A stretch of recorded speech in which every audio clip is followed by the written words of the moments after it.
नमस्कार दोस्तों, great India YouTube channel में आपका स्वागत है। ये है फ्यूचर लर्निंग प्लेटफॉर्म दोस्तों। तो दोस्तों सेशन स्टार्ट करते हैं, वेरी इंपॉर्टेंट। तो दोस्तों सेशन का पहला क्वेश्चन आज का, तो ऑपरेटिंग सिस्टम से रिलेटेड जो क्वेश्चन चल रहा है अपने क्लास नंबर ये 6 है। तो ऑपरेटिंग सिस्टम के जो क्वेश्चन रहने वाले हैं 17 कर लिए थे हमने और कंटिन्यू करते हैं 18 से। तो यहाँ देखिए क्वेश्चन क्या कह रहा है, फैंस रजिस्टर का प्रयोग किया जाता है। तो ध्यान रखिए दोस्तों, ये कहाँ पे किया जाता है, तो ये जो किया जाता है सीपीयू प्रोटेक्शन के लिए। कहाँ पे किया जाता है, सीपीयू प्रोटेक्शन के लिए। तो इसका प्रयोग किया जाता है, ध्यान रखना ये। और एक हम वापस डिस्कस कर लेते हैं, एक क्वेश्चन अपने रॉन्ग हो गया था पिछली क्लास में। हमने ये जो क्वेश्चन देखा था करीबन 11 क्वेश्चन था, ये था बैंकर एल्गोरिथम वाला, हमने शायद सॉल्व करने वाला ऑप्शन किया था, राइट। बैंकर एल्गोरिथम का प्रयोग किया जाता है डेडलॉक को प्रिवेंट करने के लिए। तो यहाँ पे इसका जो सही आंसर रहेगा 12 का ए ऑप्शन रहेगा, ध्यान रखना है, ये यहाँ पे ए रहेगा। और 15 हमने एक और 15 नंबर क्वेश्चन था, ये डिस्ट्रीब्यूटेड शेयर मेमोरी, ये शायद हमने राइट लगाया, डी ऑप्शन, ध्यान रखना क्वेश्चन में कोई गलती ना हो। और तो इसके लिए मैंने और एक मौजूद वाला क्वेश्चन था कुछ ये यहाँ पे ध्यान रखना है पेज फॉल्ट कब होता है, ये ध्यान रखना है जब पेज मेमोरी में मौजूद नहीं होता है तब क्या होता है, पेज फॉल्ट होता है। यहाँ पे सी ऑप्शन राइट रहेगा। तो चलो सेशन को स्टार्ट करते हैं नेक्स्ट अपन 18 से क्वेश्चन, 18 नंबर का। तो चलो 18 नंबर का क्वेश्चन का सही आंसर रहेगा सीपीयू प्रोटेक्शन के लिए। किसके लिए, सीपीयू प्रोटेक्शन के लिए। नेक्स्ट, यदि पेज का साइज बढ़ता है तो इंटरनल फ्रेगमेंटेशन में क्या होगा, यहाँ पे ये बताना है। तो यहाँ पे जब पेज की साइज जब बढ़ती है दोस्तों, तो ध्यान रखना ज़्यादा हो जाता है। क्या हो जाता है, ज़्यादा हो जाता है। तो इंटरनल फ्रेगमेंटेशन जो होता है वो क्या हो जाता है, ज़्यादा हो जाता है। सही आंसर आएगा ए। बहुत ही शानदार क्वेश्चन है दोस्तों कि निम्नलिखित में से कौन सा सिंगल यूज़र ऑपरेटिंग सिस्टम है। यहाँ पे सिंगल यूज़र पूछा है। तो यहाँ पे ऑपरेटिंग सिस्टम जो होता है, एक होता है मल्टी यूज़र ऑपरेटिंग सिस्टम और एक होता है सिंगल यूज़र ऑपरेटिंग सिस्टम। तो यहाँ पे सिंगल यूज़र पूछा है, तो यहाँ पे सिंगल यूज़र में क्या होगा, MS DOS होगा, सिंगल यूज़र ऑपरेटिंग सिस्टम। और डॉस का मतलब यहाँ पे ध्यान रखना है डिस्क ऑपरेटिंग सिस्टम। तो यहाँ पे जो ये डिस्क ऑपरेटिंग सिस्टम है ये कमांड लाइन है। क्या है, ये एक कमांड लाइन ऑपरेटिंग सिस्टम है, ध्यान रखना दोस्तों, जिसमें ओनली फॉर ब्लैक स्क्रीन आती है, जिसमें ओनली फॉर क्या होता है, ब्लैक स्क्रीन। और दूसरी चीज़ यहाँ पे सिर्फ कमांड के ऊपर ही ये डिपेंड करता है। तो सही आंसर रहेगा सी, ऑडियो वीडियो वगैरह आप इसमें यूज़ नहीं कर सकते दोस्तों। नेक्स्ट 21, बहुत ही शानदार क्वेश्चन। तो ये कह रहा है वर्चुअल मेमोरी का साइज निम्नलिखित में से किस पर आधारित होता है। तो वर्चुअल मेमोरी जो है ये साइज जो है किसके आधारित होता है, तो ये ध्यान रखना है, ये रहता है सही आंसर यहाँ पे एड्रेस बस के माध्यम से। सीपीयू की full form central processing unit. RAM जो होती है एक वॉलेटाइल मेमोरी होती है, वॉलेटाइल मेमोरी कई बार एग्जाम में पूछा जाता है ये, तो रैम के बारे में ध्यान रखना है दोस्तों। तो एड्रेस बस जो होती है वर्चुअल मेमोरी की साइज में किस पर आधारित रहता है, एड्रेस बस पर।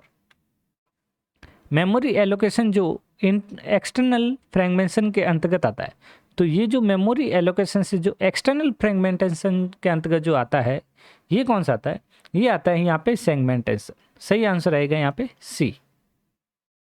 बताइए निम्नलिखित में से कौन एप्लीकेशन सॉफ्टवेयर नहीं है। तो यहाँ पे एप्लीकेशन सॉफ्टवेयर, तो एप्लीकेशन सॉफ्टवेयर वो सॉफ्टवेयर होता है जो यूज़र जब वर्क करता है, यूज़र जब काम करता है, उसे हम क्या बोलते हैं, एप्लीकेशन सॉफ्टवेयर। तो यहाँ पे एप्लीकेशन सॉफ्टवेयर नहीं है वो बताना है। तो वर्ड एक एप्लीकेशन सॉफ्टवेयर है जिसमें आप यूज़र काम कर सकता है, फोटोशॉप, एक्सेल। लेकिन विंडोज 7 जो होता है ये एक ऑपरेटिंग सिस्टम है, तो सही आंसर ए रहेगा। बताइए निम्नलिखित में से कौन सा विंडोज 64 बिट को सपोर्ट करता है। तो विंडोज 64 बिट को जो सपोर्ट करता है यहाँ पे कौन कर सा करता है, एक होता है 32 बिट, ध्यान रखना है, और यहाँ पे एक पूछा आपको 64 बिट। तो ये दो ऑपरेटिंग सिस्टम होते हैं, 32 बिट ऑपरेटिंग सिस्टम और 64 बिट ऑपरेटिंग सिस्टम। तो यहाँ पे कौन सा सपोर्ट करता है वो आपको यहाँ पे बताना है। तो वो था यहाँ पे विंडो XP। सही आंसर रहेगा यहाँ पे ए। बताइए निम्न में से किस विंडोज में स्टार्ट बटन नहीं होता है। जो स्टार्ट बटन जो था, ये जो विंडो है, तो स्टार्ट बटन जिसमें नहीं होता है वो आपको यहाँ पे बताना है। तो यहाँ पे 25 का ध्यान रखना है, विंडो 8 के अंदर क्या था, स्टार्ट बटन नहीं होता था।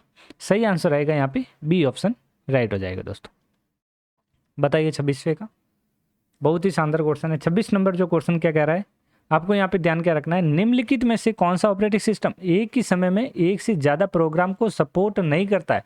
यदि एक से ज़्यादा प्रोग्राम को सपोर्ट करता है तो वो ऑपरेटिंग सिस्टम चेंज हो जाता है। तो यहाँ पे ध्यान रखना है वो है डॉस, डिस्क ऑपरेटिंग सिस्टम, जो एक सिंगल यूज़र ऑपरेटिंग सिस्टम है। सिंगल यूज़र ऑपरेटिंग सिस्टम जो होता है वो कौन सा है यहाँ पे, डॉस। निम्नलिखित में से कौन सी कंडीशन जो डेडलॉक का कारण बनती है, तो डेडलॉक का जो कारण बनती है वो कौन सी कंडीशन है, वो यहाँ पे ध्यान रखना है। एक ध्यान रखना, mutual exclusion, hold and wait, circular wait, no preemption. तो यहाँ पे देखा जाए तो ये सभी जो ऑप्शन जो होता है डेडलॉक का कारण बनते हैं, तो यहाँ पे सही आंसर आएगा ई, ये सभी। ऑपरेटिंग सिस्टम की सर्विसेज को एक्सेस करने के लिए इंटरफेस किसके द्वारा प्रदान किया जाता है, तो यहाँ पे ऑपरेटिंग सिस्टम जो है सर्विस एक्सेस करने के लिए जो इंटरफेस जो प्रदान किया जाता है दोस्तों, ये किसके माध्यम से, तो यहाँ पे ये जो सिस्टम कॉल जो होता है तो उसके माध्यम से होता है। सही आंसर रहेगा यहाँ पे बी ऑप्शन राइट होगा। निम्नलिखित में से कौन प्रोसेस सेलेक्ट करने के लिए शॉर्ट टर्म शेड्यूलर को सीपीयू का नियंत्रण करता है, तो शॉर्ट टर्म शेड्यूलर को जो सीपीयू नियंत्रण करता है, कंट्रोल करता है, तो वो क्या होता है, इंटरप्ट शेड्यूलर या डिस्पैचर। तो यहाँ पे 29 का जो आंसर रहेगा वो रहेगा डिस्पैचर। सही आंसर रहेगा यहाँ पे सी। बताइए दोस्तों, बहुत ही अच्छा ऑपरेटिंग सिस्टम का क्वेश्चन है। वो प्रोसेस जो एग्जीक्यूट होने के लिए रेडी रहती है तथा वेट करती है तो वे लिस्ट में कहाँ रखी जाती है, तो यहाँ पे देखो, यहाँ पे एग्जीक्यूट होने के लिए जो रेडी रहती है लेकिन वेट करती है और लिस्ट में कहाँ रखी जाती है, उसे क्या कहा जाता है, यहाँ पे ध्यान रखना है रेडी क्यू। क्या कहा जाता है, रेडी क्यू। सही आंसर रहेगा यहाँ पे बी। 30 का सही आंसर क्या रहेगा, रेडी क्यू। ये भी एग्जाम में कई बार क्वेश्चन पूछा गया। निम्नलिखित में से कौन सी एल्गोरिथम जिसमें उस प्रोसेस सीपीयू से पहले एलोकेट किया जाता है जिस प्रोसेस की रिक्वेस्ट पहले आती है, तो जो पहले रिक्वेस्ट आती है तो फर्स्ट इन फिफो जिसे हम बोलते हैं, first come first serve scheduling. तो यहाँ पे देखा जाए तो सही आंसर रहेगा 31 का first come first serve scheduling, जो ऑप्शन होगा राइट होगा। सही आंसर सी। निम्नलिखित में से कौन रनिंग प्रोसेस को ब्लॉक करता है, जो रनिंग प्रोसेस जो चल रही है उसको ब्लॉक कौन करता है, यहाँ पे ध्यान रखना है एफ फॉर्क, रीड डाउन या ये सभी। तो यहाँ 32 का सही आंसर रहेगा फ्रॉक, रीड डाउन और ये उपरोक्त सभी सही आंसर रहेगा इसका डी। बताइए, FCFS एल्गोरिथम है नॉन प्रिमिटिव या प्रिमिटिव, तो यहाँ पे ध्यान रखना है FCFS जो होता है ये नॉन प्रिमिटिव में आता है। सही आंसर रहेगा ए। निम्नलिखित में से कौन रनिंग प्रोसेस को इंटरप्ट नहीं करता है, तो ये जो कौन नहीं करता है, ये जो होता है डिवाइस जो है इंटरप्ट नहीं करता है। सही आंसर रहेगा बी दोस्तों। तो दोस्तों ये थे ऑपरेटिंग सिस्टम से रिलेटेड अपने 34 क्वेश्चन। वेरी इंपॉर्टेंट रहेंगे क्वेश्चन, जरूर प्रैक्टिस करें दोस्तों। तो आज का सेशन हम यहीं एंड करते हैं, मिलते हैं नेक्स्ट सेशन में बहुत ही जल्द और शानदार क्वेश्चन के साथ। जो मैं अभी नेक्स्ट जो क्वेश्चन लेके आएंगे हम सीरीज, तो उसको भी प्रैक्टिस जरूर करें दोस्तों। सभी एग्जाम के लिए वेरी इंपॉर्टेंट रहने वाला है ये सभी क्वेश्चन। तो आज के लिए इतना ही, थैंक यू।